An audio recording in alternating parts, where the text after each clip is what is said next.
देखिए काल क्या पढ़ना है? काल। काल का अर्थ होता है समय। काल का अर्थ क्या होता है? समय। जिस क्रिया से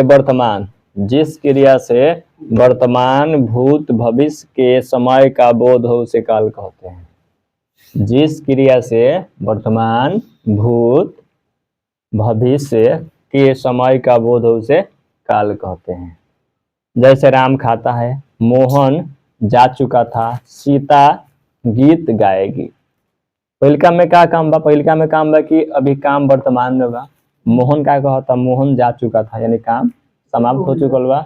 ओकरा बाद गीत, सीता गीत गाएगी मतलब भविष्य में गाने की योजना बना रही है। तो ये तीनों आपका क्या हो गया? काल। एक होता है आपका कौन? वर्तमान काल, भूतकाल, भविष्य काल। काल तीन प्रकार के, एक वर्तमान काल, भूतकाल, भविष्य काल।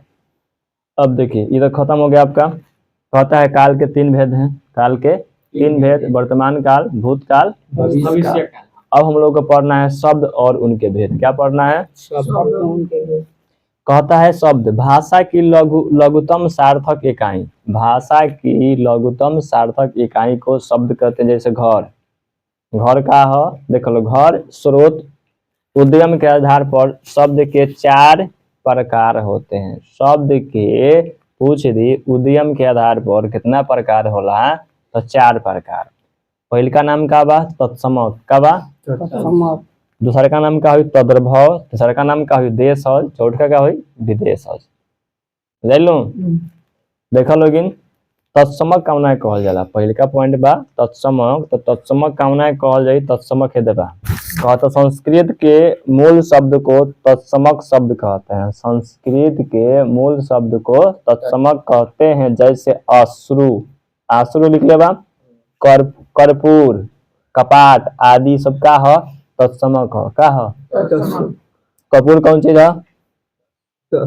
कपाट, अश्रु।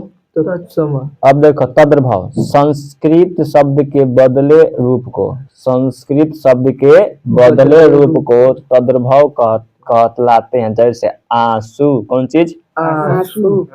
कपूर, कपूर के लिख लेबा में। ये देख कपूर, किवाड़, ये कौन चीज हवे? तो तद्भव है। कौन चीज है? तद्भव। देशज भाषा कौन है? देश की भाषा के शब्द को देशज कहते हैं। जैसे लोटा, डिबिया, खटिया, ये सब कौन चीज है? देशज भाषा। कौन है? अब कहता कि विदेशज। कौन? विदेश। विदेशी भाषा के शब्द को विदेशज कहलाते हैं। जैसे स्टेशन, इंजीनियर ना, रिक्शा, चाय, लीची आदि सब कौन भाषा है? विदेशज। अब कहता रचना के आधार पर कौन चीज है? रचना के आधार पर शब्द के तीन प्रकार होते हैं। उद्गम के आधार पर, अर्थ के आधार पर कह के अर्थ के आधार पर भी तू कह सकता है। अर्थ के आधार पर शब्द के कितने भेद? तो चार भेद कहब। लेकिन यहाँ कहता रचना के आधार पर शब्द के कितने भेद? तो तीन गो। कितना? तीन गो। पहले का नाम है रूढ़, दूसरा का नाम का बा योगिक, तीसरा का नाम का बा योग रूढ़। तो पहले रूढ़ पढ़े के कहता कि अपने आप में पूर्ण शब्द, अपने आप में पूर्ण शब्द जिसका खंड नहीं होता, जिसका खंड नहीं होता। पूर्ण शब्द बा, खंड करब तो अर्थ नहीं निकली। पूर्ण शब्द घर पूरा पूरी बा, मीठा आदि सब कौन है? सब तहारी कौन में आई? रूढ़ में आई। तीसरा कहता है योगी। क्या कहता? जिसका खंड होता है। शब्दों में शब्दांश जोड़ने से जो शब्द बनते हैं उन्हें यौगिक कहते हैं। जैसे देखो पाठशाला, पाठ प्लस शाला, दो चीज मिलवा में एक नाम यौगिक हो जाए। उसके बाद कहता अनाथ, अ प्लस नाथ, तो दो चीज बा, अ अलग बा, नाथ अलग बा। अब तीसरा बात आ गई योग रूढ़। कौन? योग रूढ़ में कहता जिसका खंड होता है पर विशेष अर्थ रखता है। विशेष अर्थ में रूढ़ शब्द जैसे दशानंद। कौन चीज? दशानंद कौन है? योग रूढ़।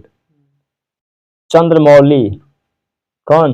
चंद्रमौली। चंद्रमौली के का नाम है? शिव के। चंद्रमौली का नाम है शिव के।